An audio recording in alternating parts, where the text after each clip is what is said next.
that are like common misconceptions that like if I could plant your flag in the ground and say like these need to die, like what are your 5 things that people need to know about when it comes to pelvic health? Mainly focusing on like pregnancy, postpartum. Okay, let's stay there then. Yeah, we're staying in that realm. So in pregnancy, 1, you can exercise when you're pregnant, and not just walking. You can strength train when you're pregnant. You can do core workouts when you're pregnant. Love this. Okay. You don't need to pee your pants when you're pregnant. You also don't need to pee your pants when you're postpartum. Okay. And if you are, then you need to go see someone, and we can help with that. Yeah. This doesn't have to be the standard of living or just the normal. Right. And same thing with pain. So whether that is hip pain, back pain during pregnancy, a lot of people will have pubic symphysis pain, so pain in the front of the pelvis, or pain with intercourse. All of that should not be happening to an unmanageable degree. So yes, when you're pregnant, there's so many changes that are happening.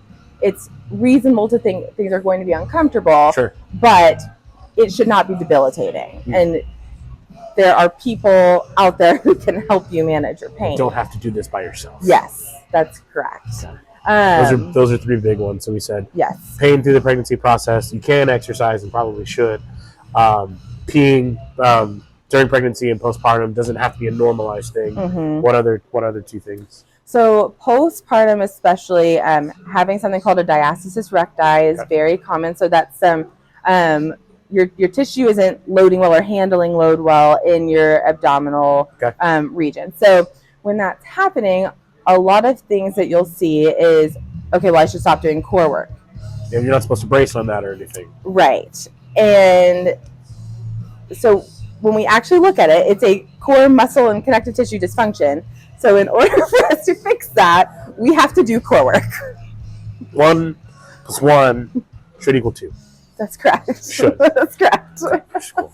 So not great with not great with math, but like but 1 you + got 1. that. Okay, You got that figured out. Cool. So what's hard is when people come in, they're like, "Well, I haven't done any core because I have diastasis." And I understand. If you go and Google it, it's gonna scare you. Rough out the streets. Yeah. It's rough out there.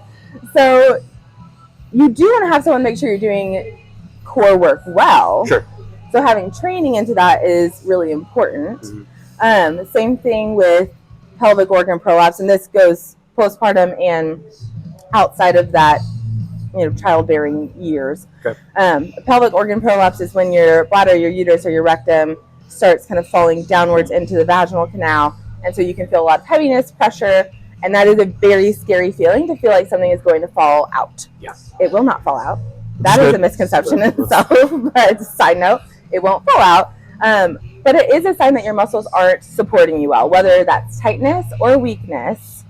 And that may be how I encapsulate this misconception, is that the pelvic floor is not always weak after you've had babies. There you go. It may be tight.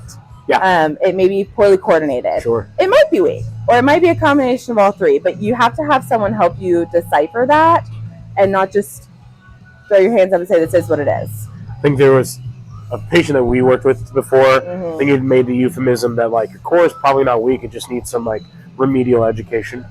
Yeah, we just got reminded of its job. I still use that. I love it. Like sometimes the core and the pelvic floor, things just aren't talking well to each other, and that's a big part of our job, is to make sure that's happening. So because then it translates to everything else that we actually want to do. Right, exactly.